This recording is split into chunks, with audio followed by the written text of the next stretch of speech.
I'm going to start by making this really simple, and then I'll proceed to elaborate. Okay, for anyone who knows me even a little, they know that $100,000 right now would completely change my life. Not a little change, like a massive, real, tangible shift. Relief, options, breath, real life expansion in every direction. Okay, but I'm not here to talk about that. So I understand what money feels like in the body. I'm not speaking from abstraction only. I know what that level of impact means for a lot of people. Now imagine someone offered me 3 trillion or any amount at all and told me to harm someone or violate my own values to get it. The answer is still no. Not maybe, not depending on the amount, like flat out no. And that exposes something really important. Money is not the thing controlling behavior. Because if money were truly power in the way people assume it is, then any high enough number would override everything else. But it doesn't. So, what's actually happening? People aren't being controlled by money, they're being controlled by conditions they believe money is required to solve. That's the difference. Money isn't forcing action, belief about survival is.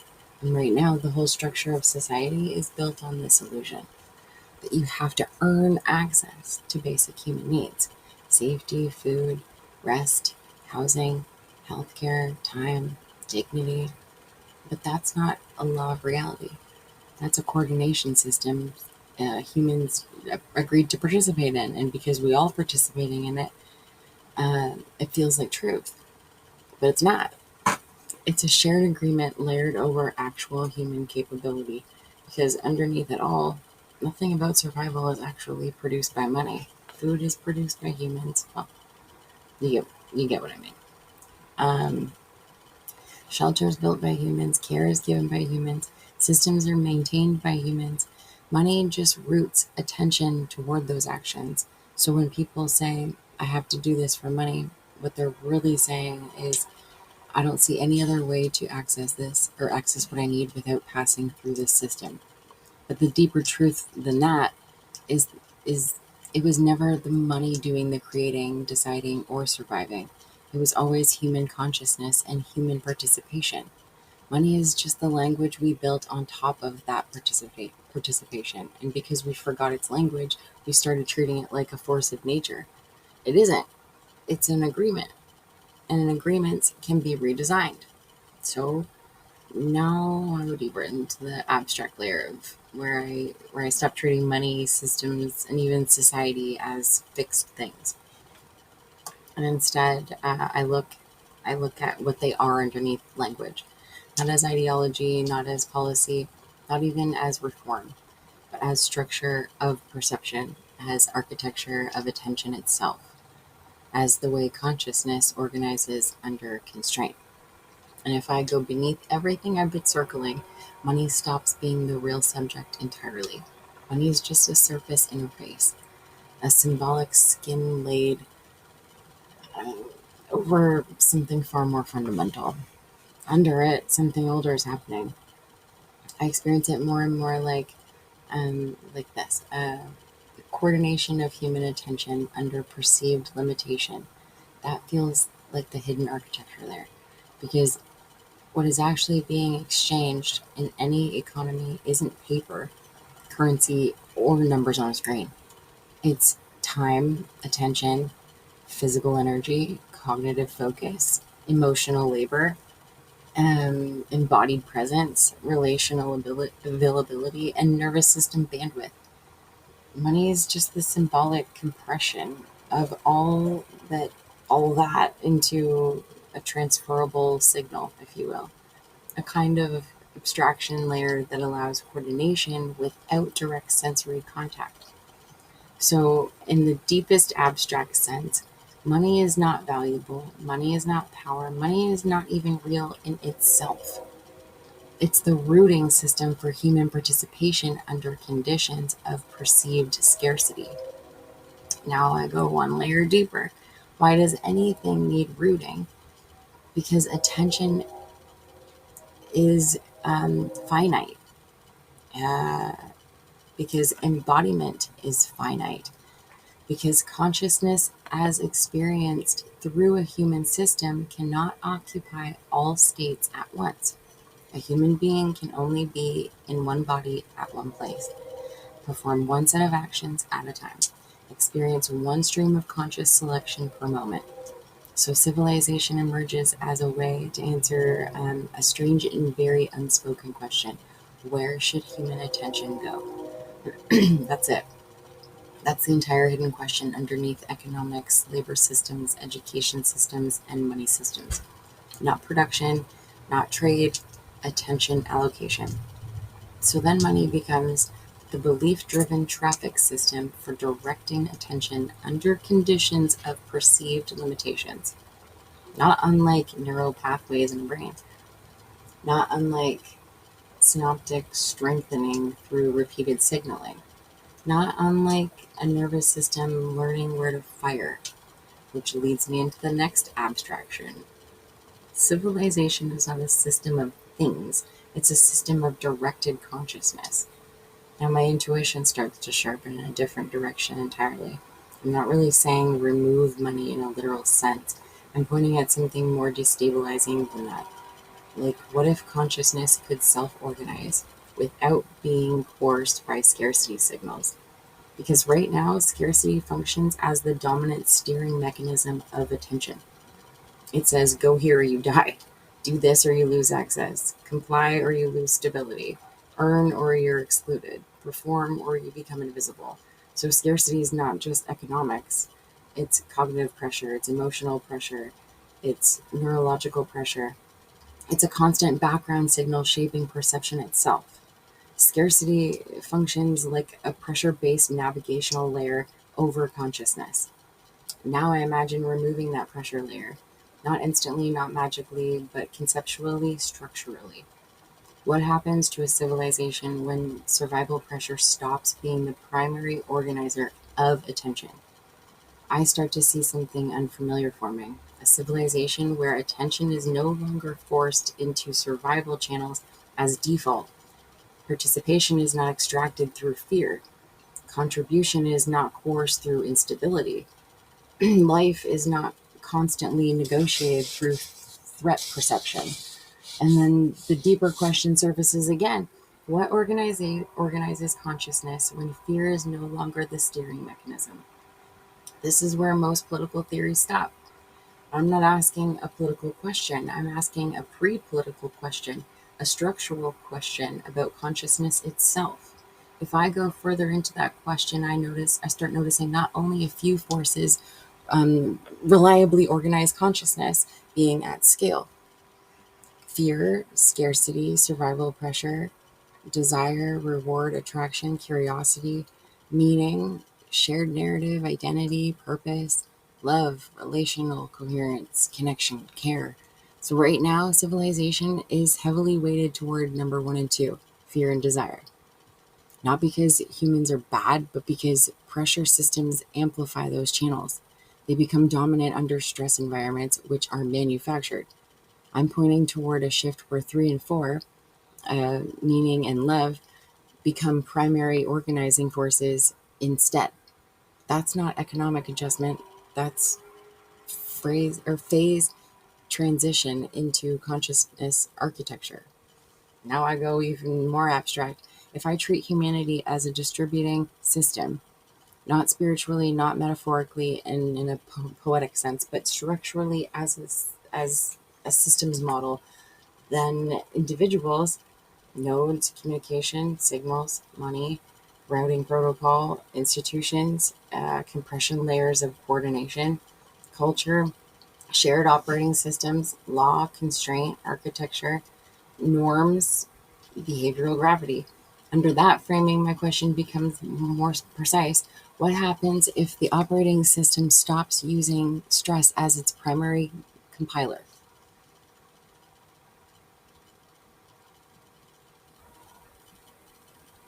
Because right now, stress is doing a large portion of the compiling of human behavior. It forces decisions under pressure, prioritizing urgency over coherence, allocates attention through threat, shortens time horizons, simplifies choices into survival binaries. But stress based systems have a known property: they optimize for survival, not coherence. They maintain continuation, not integration.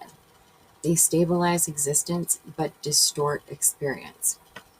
So then my deeper claim becomes humanity is currently optimized for continuation, not well being.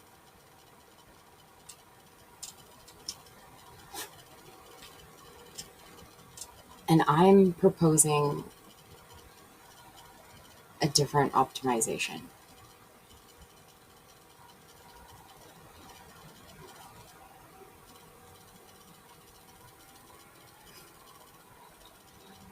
Coherence, stability, relational intelligence, sustainable nervous system functioning, um, integrative collective behavior, not as utopia aspiration, but as a different architecture of what systems are optimizing toward. Now I go one final layer deeper, where it starts to resemble, philosophical physics more than social theory. What is scarcity really? Scarcity is not just lack of resources. Scarcity is a perception constraint on access to experience, meaning I cannot access everything at once, so experience becomes selective, attention becomes directional, value becomes hierarchical. Or however you say that.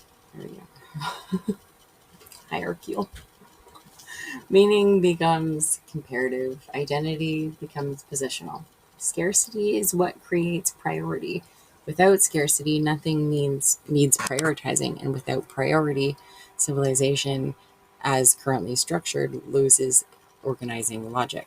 So the real tension I'm circling is that human systems evolved around managing limitation of attention under survival pressure. Not just physical survival, but perceived survival at every layer: economic, emotional, social, psychological. And now I'm asking, what happens when survival pressure is no longer the organizing constraint? That question destabilizes almost everything considered normal, because nearly every structure we live inside assumes it: work, ownership, currency, competition, education, even identity formation itself. And here is the distilled spine of my thread so far. I'm not arguing for a different economy. I am intuitively pointing at a different relationship between consciousness, limitation, and coordination. Or said more sharply, I'm questioning whether consciousness still needs coercive architecture to organize itself at scale. Now, I also hold the full weight of the thinkers who have already touched parts of this terrain, because this isn't new. I know this. I know this. Even my synthesis feels personal and embodied. But Karl Marx analyzed capitalisms as a structure of like extraction, where labor becomes separated from ownership and where value is centralized through systems of production.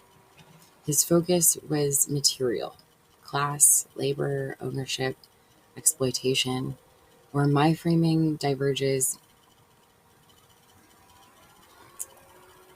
is that I'm not only looking at labor extraction, I'm looking at attention extraction, and how scarcity itself becomes a behavioral steering mechanism embodied into consciousness.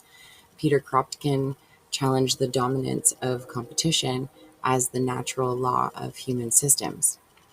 He emphasized mutual aid as an equally fundamental evolutionary force. His work supports my intuition that cooperation is not artificial. It's baseline under conditions that do not distort behavior through survival pressure. Who else? Buckminster Fuller argued that humanity already possesses enough technological and material capacity to eliminate scarcity, and that what prevents it is designed failure, not resource absence. That aligns strongly with my sense that scarcity is often organizational rather than literal. Jacques Fresco, however you pronounce it, extended it into um, engineered systems thinking. Like,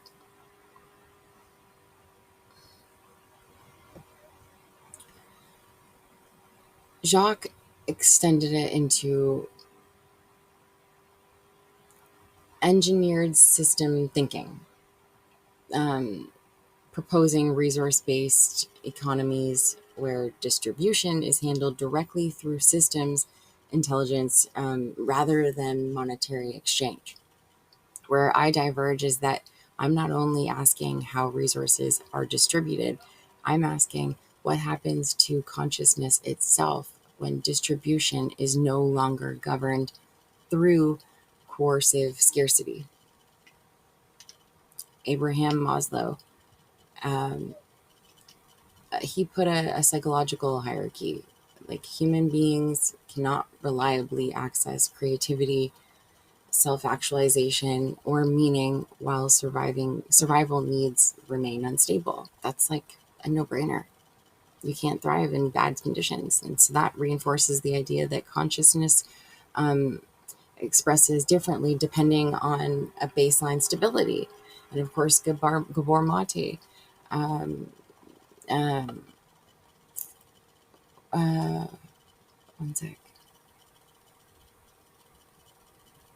Um, yeah, Gabor Mate, he deepened this into lived psychological reality, addiction, dysfunction, um, and they're not moral failures, but adaptive responses to trauma, pain, and disconnection. And that aligns directly with my framing that many behaviors labeled individual pathology are actually environmental adaptations. So I'm not outside these frameworks. I'm sitting at their like intersection. Um, but but I'm extending the question further than most of them explicitly go. Um, because I'm not only asking how do we fix systems, I'm asking what does systems do to consciousness itself? And that brings me back to the deepest layer again.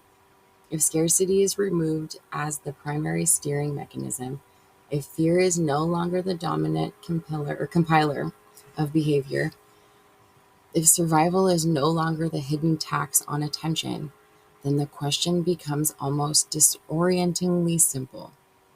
What does attention choose to become when nothing forces it? That's where my thinking keeps going. Not into policy, not into ideology, but into the architecture of what consciousness does when it is no longer being pressured into shape by limitation. I'm going to leave that with you.